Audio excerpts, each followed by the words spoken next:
Hello, everyone. Welcome. I hope you're not freezing in Miami. Today, we will have a presentation from Federico Tuzzo. The presentation is titled Durability Meets Seismic Design, Hybrid GFRP Steel Reinforcement. Federico is a PhD candidate, at least for 3 more days, in structural geotechnical engineering and seismic risk at the University of Naples Federico II. He is supervised by Professor Gennaro Maggio. His research focuses on the structural assessment of reinforced concrete viaducts and on innovative, sustainable solutions for concrete structures, with particular emphasis on performance-based design. A key aspect of his work concerns GFRP and hybrid GFRP steel reinforcement systems for seismic applications. He contributed to the conceptualization and design of an extensive experimental campaign on hybrid reinforcement. In parallel, his research includes advanced FEM at both global and detailed scales, OpenSeas and Abacus as examples. During his PhD, he was there at the University of Miami as a visiting researcher supervised by Professor Antonio Nani. Thank you very much for doing this. The floor is all yours. Thank you and good morning to all. Thanks, Professor Sudanemi, for your kindly introduction. And my name is Federico Tuzzo, and I am a PhD candidate in the Structural Geotechnical Engineering and Seismic Risk at the University of Miami. And as I said, Professor Sudanemi, today is actually one of my last days as a PhD candidate, since my thesis defense will take place on Monday, and so this is a rated special moment for me. And but now let's move on to the most serious matter. And first of all, I would like sincerely thanks the Department of Civil and Architectural Engineering at the University of Miami for the opportunity they gave me. And in particular, I would like to Professor Sunairemi again and Professor Nanni for their support and availability, and my advisor, Professor Magliulo, for making this experience possible. During my PhD, I had the pleasure to spend a research visiting period at your university, and it was a very wonderful semester, both professionally and personally. And I would like to thank you again for your warm welcome that I received. During this period, I had the opportunity to combine the expertise of my research group, led by Professor Magliulo in the field of earthquake engineering, with that of a group led by Professor Antonio Nanni, who was my supervisor during my stay in Miami. My research activity focused on the vulnerability of existing viaducts and innovative and sustainable design solutions. As reflected in title of my PhD thesis, Structural Assessment of RC Viaducts and Sustainable Solution. In the first part of my work, I investigated the seismic safety of existing viaducts by performing nonlinear dynamic analysis using OpenSeas with the aims of understanding the global structural response and the role of individual components, such pipes and adapted beams, that we deeper understanding with detailed finite element analysis using Abacus software. Another key aspect of my research concerned the degradation of reinforced concrete structure, with particular attention to the steel reinforcement corrosion and its impact on structural capacity. Based on these results, we start to explore the potential benefit of using composite reinforcement, such as glass fiber reinforcement polymers, commonly called GFRP, which, thanks to its excellent corrosion resistance, can significantly reduce the vulnerability of reinforced concrete elements. The use of GFRP bars as an alternative to steel reinforcement is now well established, and during my stay here in Miami, for instance, I had the opportunity in I have the opportunity to participate in a dynamic identification test on one of the first bridge built entirely with GFRP reinforcement without a single pound of the steel. However, this experience also lead an important consideration. GFRP is currently mainly adopted in the elements or region where seismic action are not dominant. And threefold is the goal is promote a wider adoption of sustainable and durable structure solution. The use of GFRP should be extended to the seismic region. And at this leads the fundamental question addressed in this work. Can we design RC structure with GFRP in the seismic areas? Let us understand why we should consider the GFRP as an alternative to traditional steel reinforcement. In the last 5 years, fiber-reinforced polymers has seen a growing use in civil engineering thanks their excellent properties as corrosion resistance, lightweight, durability, and electromagnetic neutral. Among these, glass fiber reinforced polymers stand out for its relatively low cost and broad potential in the structural application.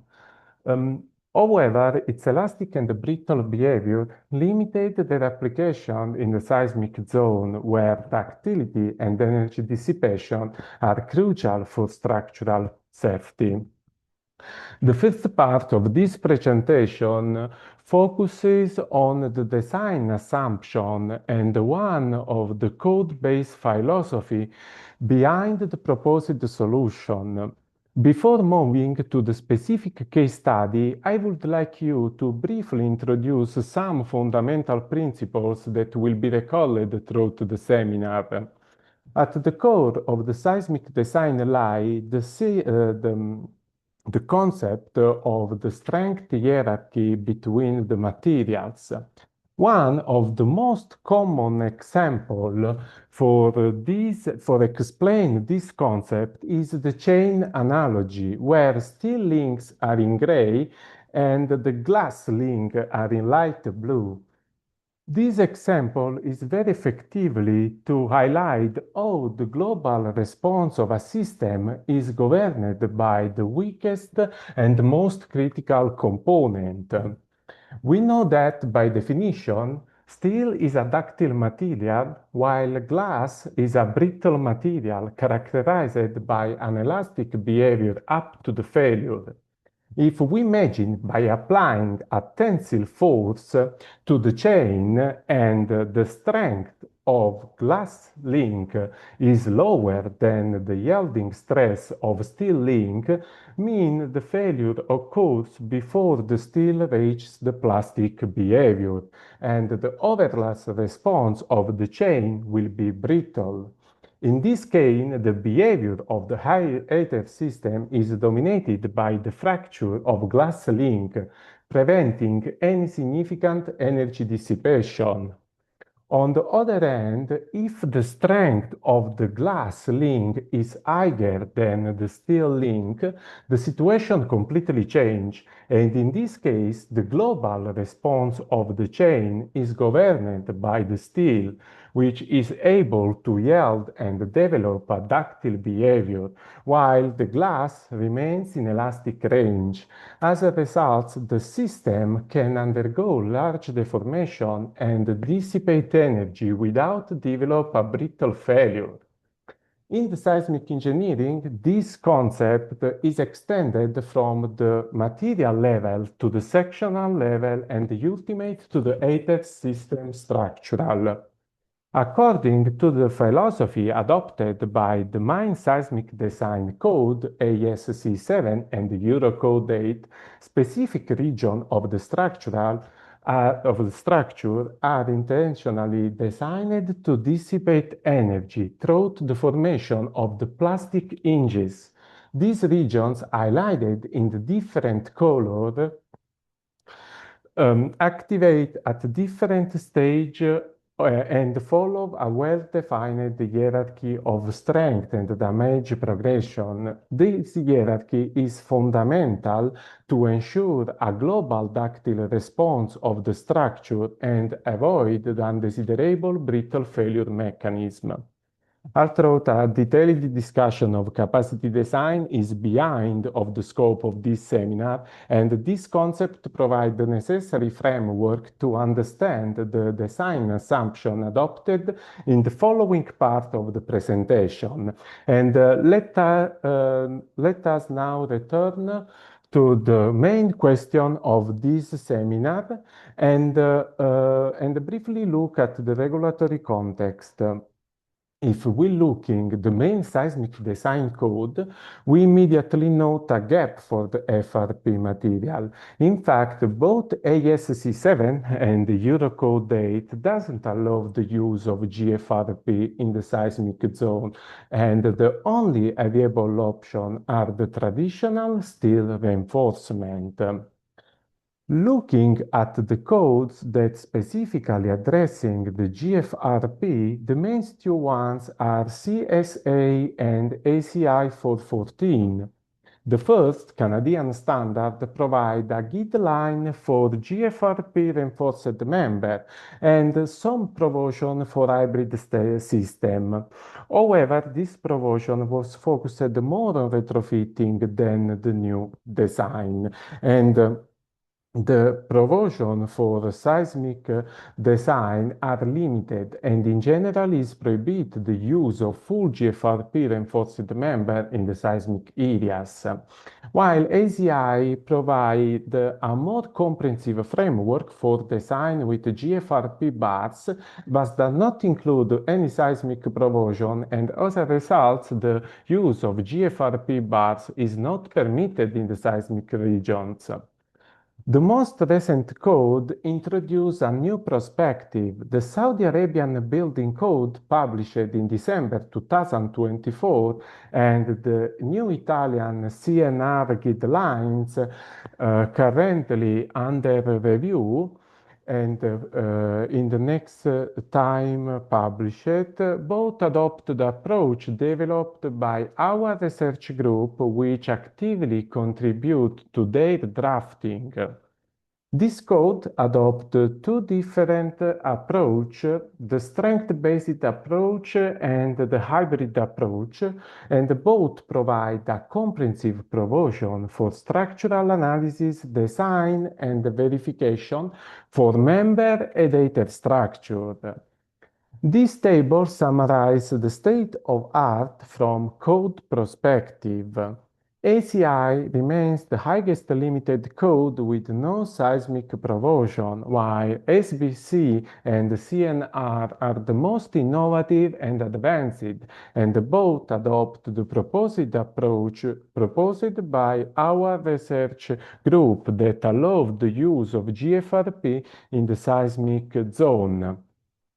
The first approach, the hybrid reinforcement solution, consists in a section with a dual layer of reinforcement.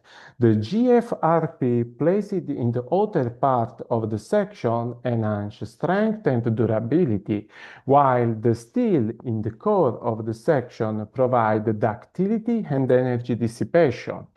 For this reason, the seismic behavior of this section was dissipative and was assigned only to the steel reinforcement. In fact, the strength reduction factor or the behavior factor for the seismic analysis was assessed according to the element reinforced only with the steel. This section provided an optimum balance between durability and seismic safety. The second approach provides an element reinforced only with the GFRP. For this reason, the seismic behavior of this section was not dissipative, but the resistance was governed by the strength. The design philosophy of this section based on the ductility class law of Eurocode 8, in which the Eurocode allowed the use a strength reduction factor or behavior factor for this type of the structure in a range between 1 and 1.5. As for the structure with low energy dissipation, assume a value equal to 1.5 can be reasonable for this type of the structure. In fact, even the structure reinforced only with the GFRP exhibit a low energy dissipation. This table clarifies the difference between the two proposed approaches that both allow the use of GFRP in the seismic zone was adopted by the recent code and ensure element and structure more sustainable and durable with the respect to the element reinforced only with the steel. Let's now look at the design approach proposed for the hybrid section that based on the provision for ACI 318 for the element reinforced only with the steel and ACI 414 for the element reinforced only with the GFRP and some assumption to combine these two materials made from our research group. This code specifies a strength reduction factor equal to 0.55 for the GFRP. But the flexural capacity was evaluated by combining the contribution of the steel bars and the contribution of GFRP. To ensure a ductile failure of this section, the steel was set to yield and dissipate energy while the GFRP was controlled in elastic range to ensure a ductile failure of this section. Referring to the strength reduction factor, actually ACI 318 for the element reinforced only with the steel propose a factor equal to 0.9 for the tension controlled, while the ACI 414 for the element reinforced only with the GFRP assume a value equal to 0.55. The low value of GFRP reflects its breathless and significantly reduce the strength of the section. In our approach, the addition of the steel in the core of the section and compensate the lack of ductility of the section and ensure a ductile failure of this section.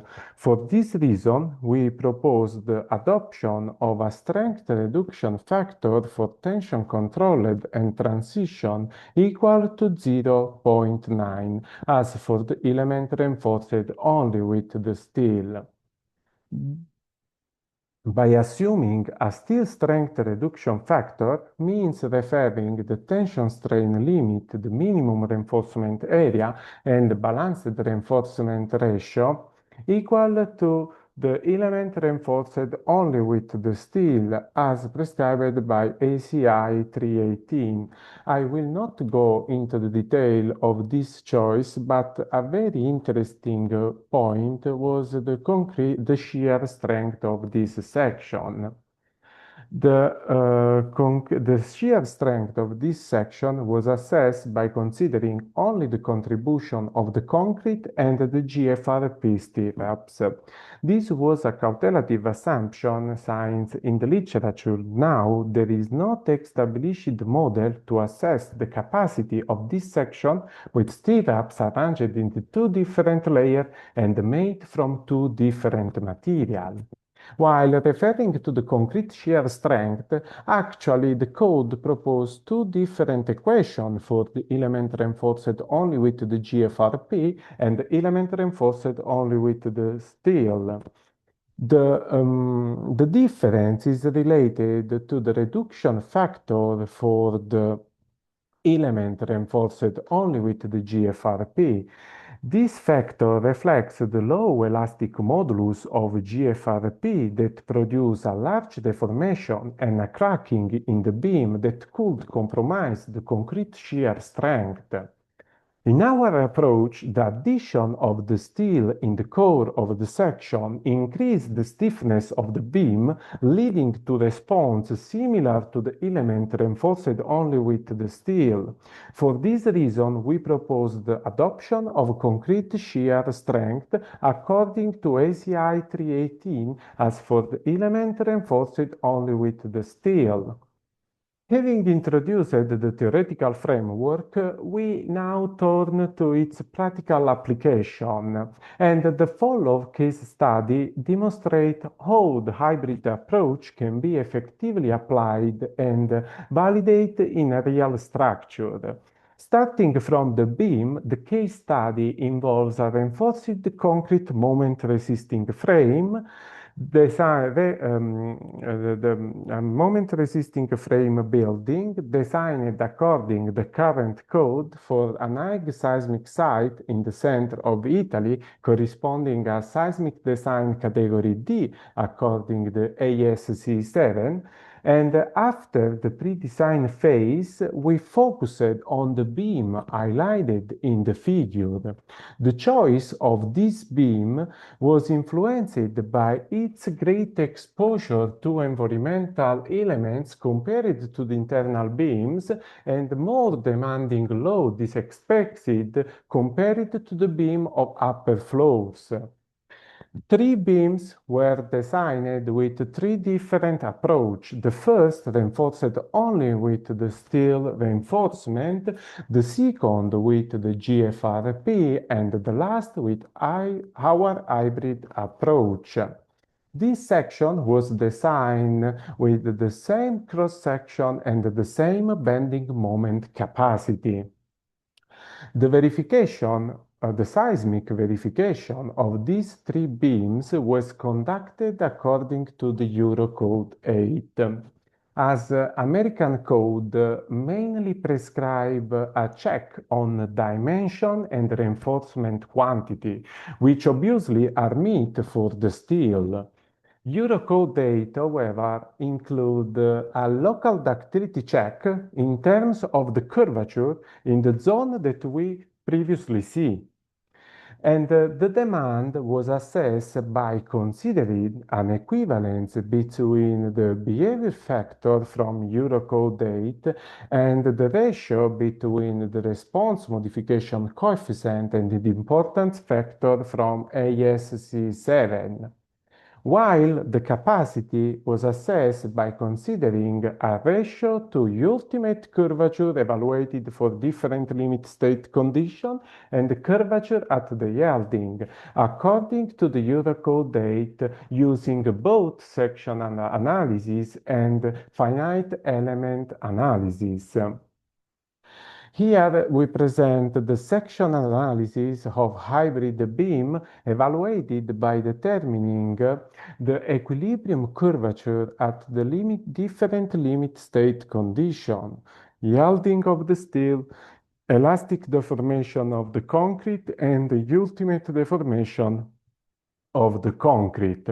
Obviously, the same analysis was conducted for all the 3 beams, and the results are shown in terms of moment curvature diagram.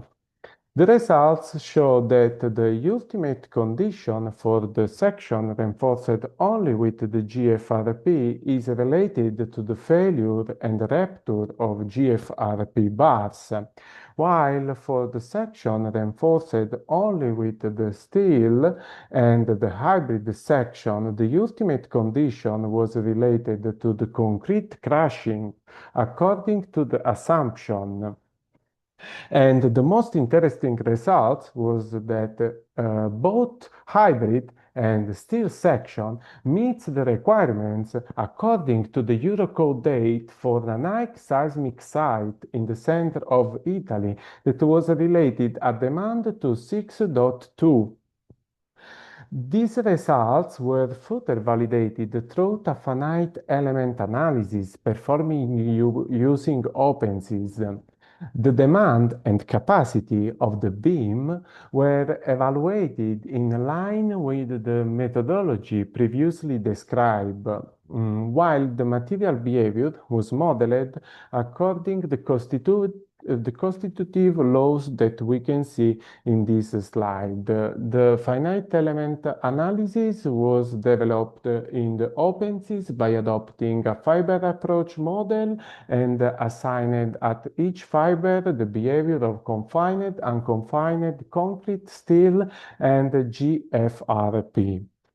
The results, expressed in terms of moment curvature relationship, confirm the trend observed with the analytical model. The hybrid section exhibits an intermediate stiffness between the steel section and the GFRP section and also exhibit a highest flexure capacity. Looking at the moment ductility curve diagram on the right, we can see that the hybrid and steel section satisfied ductility according to the Eurocode 8, confirming the findings from the section analysis and also reported in the histogram. A preliminary cost assessment was performed for the three designed beams to evaluate the potential economic impact of hybrid beams in the seismic application. Since all beams have the same cross-section and the concrete material, only the reinforcement cost was considered in this analysis, and the cost was calculated based on the US retail price for reinforcement material, both longitudinal and transversal reinforcement, and using a mass-based unit cost approach without accounting for variation in terms of diameters or other parameters, as example, the shape of the bars. Both steel and hybrid section provide an adequate ductility and comparable flexure capacity, while having almost identical total reinforcement cost, and the higher price of GFRP was compensated by its lower weight and that reduced the quantity of material required, and its higher strength reduced the quantity of reinforcement. It is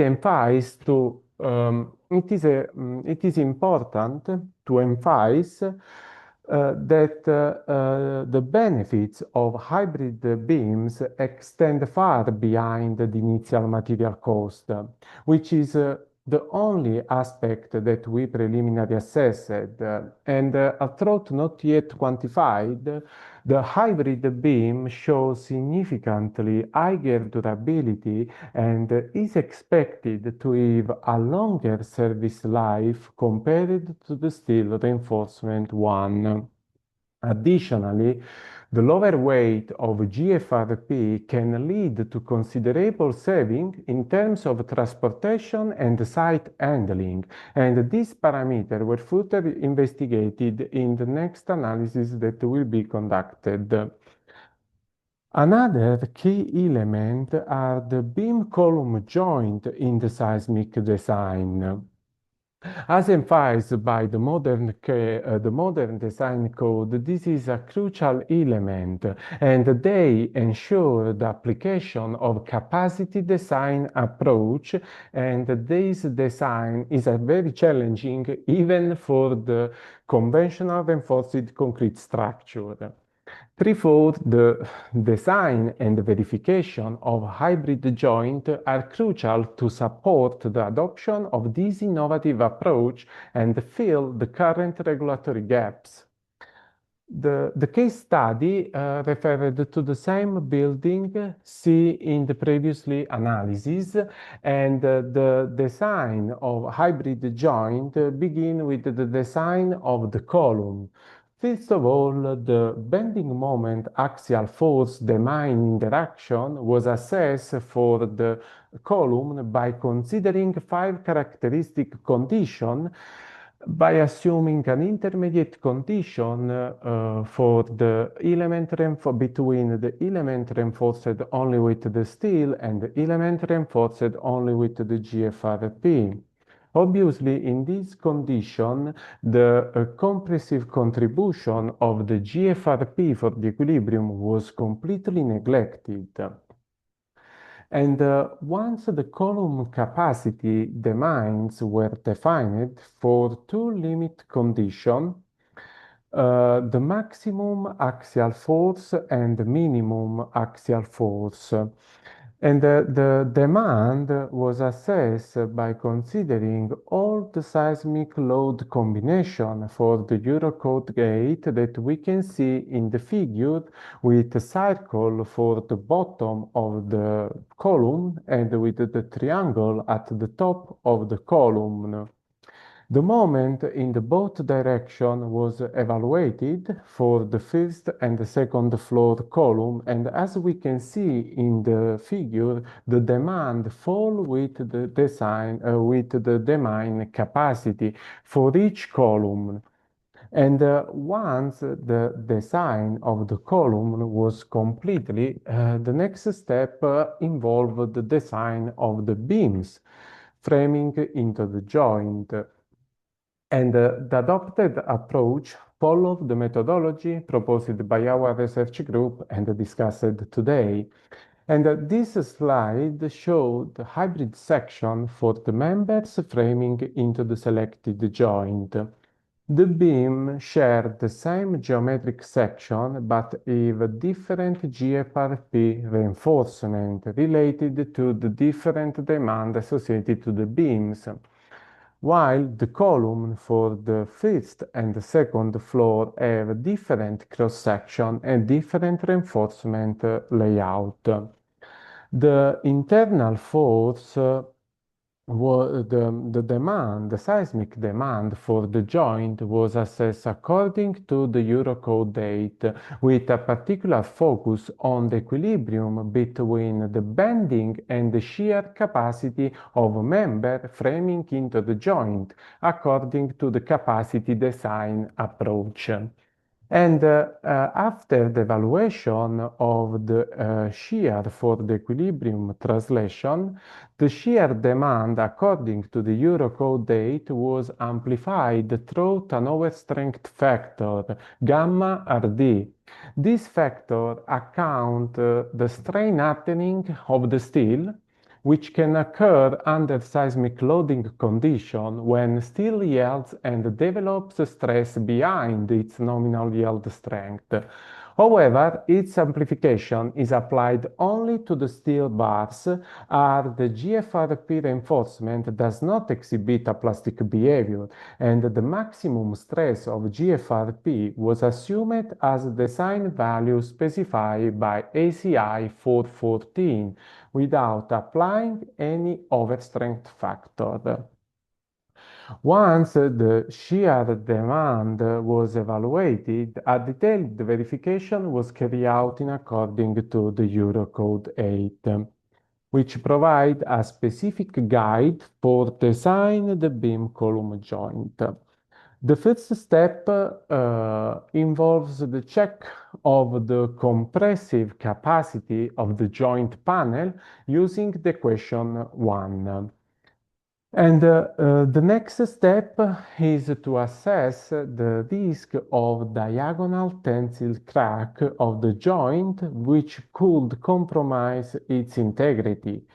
Eurocode date requires that the maximum diagonal tensile stress remain below the design tensile strength of the concrete, as reported in equation 2.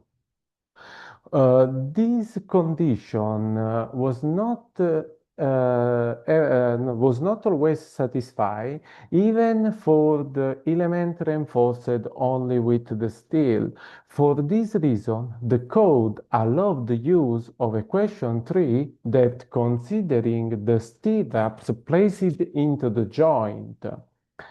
And the verification of the joint under seismic loading was carried out by analyzing different reinforcement configuration in order to evaluate the effectiveness of each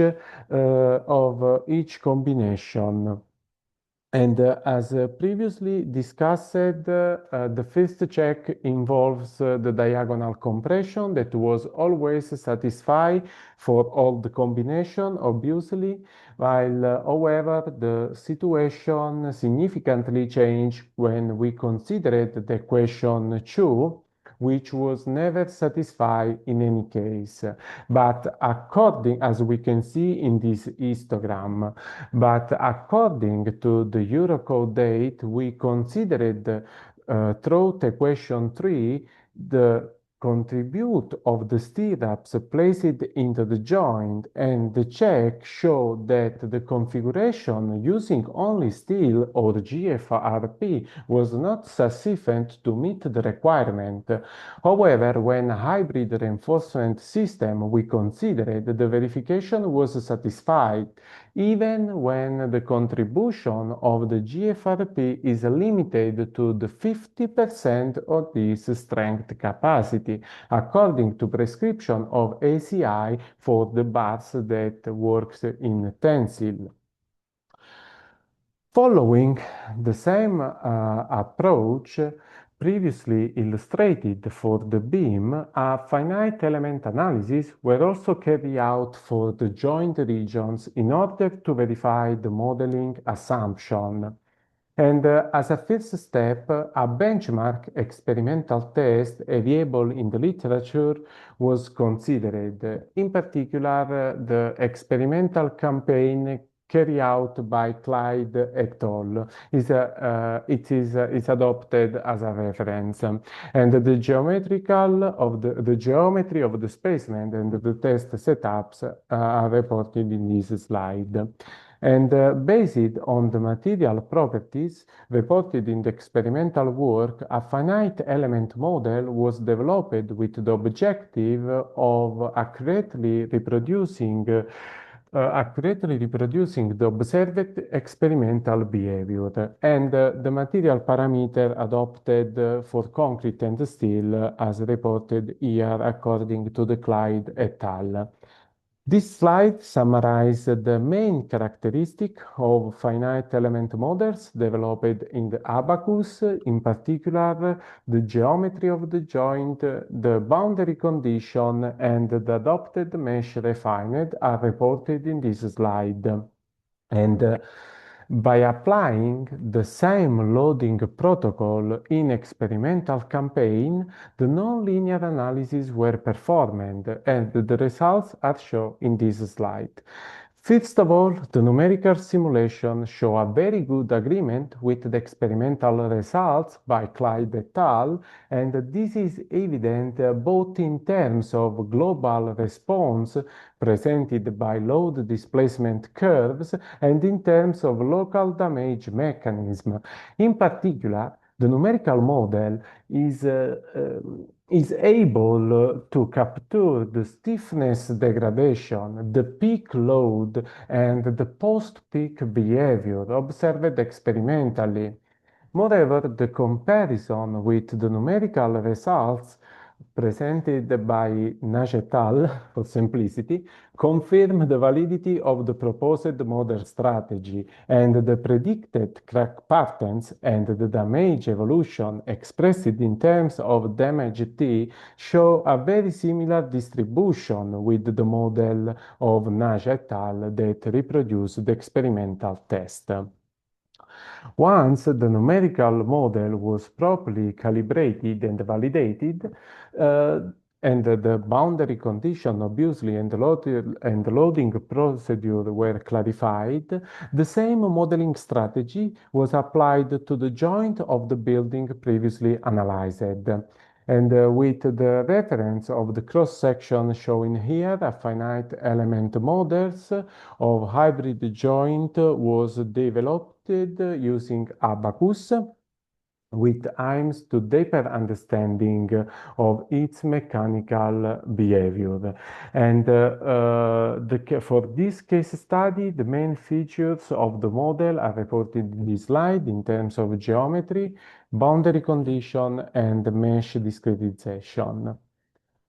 This slide summarizes the constitutive models adopted for the materials, the concrete behavior, is described in both compressive and tensile both tensile and compression, and was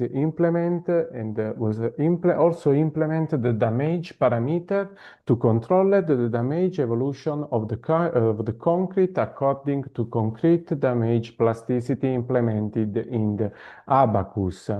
The steel and the GFRP was implemented to reproduce the assumption made for the hybrid design. In this slide, the structural capacity obtained from the finite element analysis is compared with the capacity predicted by the current design code, ACI 318 and Eurocode 8. These results show that the capacity evaluated through the finite element model is slightly higher than the obtained from the code-based approach. And this difference can be mainly attributed to the assumption adopted for the material properties. In particular, the design value are used in analytical code-based methods, while the mean material property are considered in finite element simulation. And this difference in terms of capacity and the results are fully agreement to the failure mechanism. In fact, the damage distribution expressed in terms of damage T clearly indicates a concrete crashing controlled failure in agreement with the expected structural behavior. Finally, very interesting results are obtained for the stress-based results, and the stress distribution clearly confirm the initial modeling assumption. In particular, the steel reinforcement achieves the yielding while the GFRP remaining in the elastic range. And these highlights a clearly and effectively stress partition between the steel and the GFRP in the line with the hybrid design concept. Obviously, these results validate the finite element modeling strategy and adopted for the joint, and the numerical model are able to constantly reproduce the expected mechanical behavior, both in terms of global response and stress and local mechanism. During my PhD, together with my supervisor and my research group, I had the opportunity to conceptualize the hybrid approach currently adopted by the recent International Design Code. This approach was first critically analyzed and verified through numerical simulation, allowing us to assess the validity of the underlying assumption. Finally, based on these results, we designed the beam for an important experimental campaign that will be carried out at the Department of Structure of University Federico II in Naples, in Italy. And this experimental program represents the natural continuation of the numerical work presented today and will provide indication for seismic performance of hybrid RC GFRP solution. This experimental campaign will involve the testing of 12 reinforced concrete beams subject to both flexor and shear loading. Two different setups will be adopted in order to investigate different stress and failure conditions, and both longitudinal and transversal reinforcement layout will be varied considering steel and GFRP bars. Let me conclude by briefly summarize the key message of this seminar. We start from a fundamental question. Can we design RC structure with GFRP in the seismic zone? And the results presented today clearly show that the answer is yes, provided that a proper design philosophy is adopted. In particular, the hybrid approach allows us to combine the durability benefits of GFRP with the ductility and energy dissipation capacity of the steel. From a design and regulatory perspective, this concept is already adopted by the most recent international code, such as Saudi Arabian Building Code and the new Italian CNR guidelines. The numerical analysis presented, both at sectional level and at joint level, demonstrate that the proposed modeling strategy is able to realistically capture the global response, damage evolution, and stress mechanism. Finally, these numerical results form the basis for the ongoing experimental campaign, which will provide further validation and help bridge the gap between researcher and engineering practice. In conclusion, the hybrid steel GFRP system representing a promising solution for the next generation of durable and seismic resilient concrete structure. I would like to thank you very much for your attention. I conclude, and here I reported the paper published, the paper presented at the conference, and the paper actually under review that contained the results that today we discussed together. And I would like to thank you again for your attention, and I remain available for any question or doubts.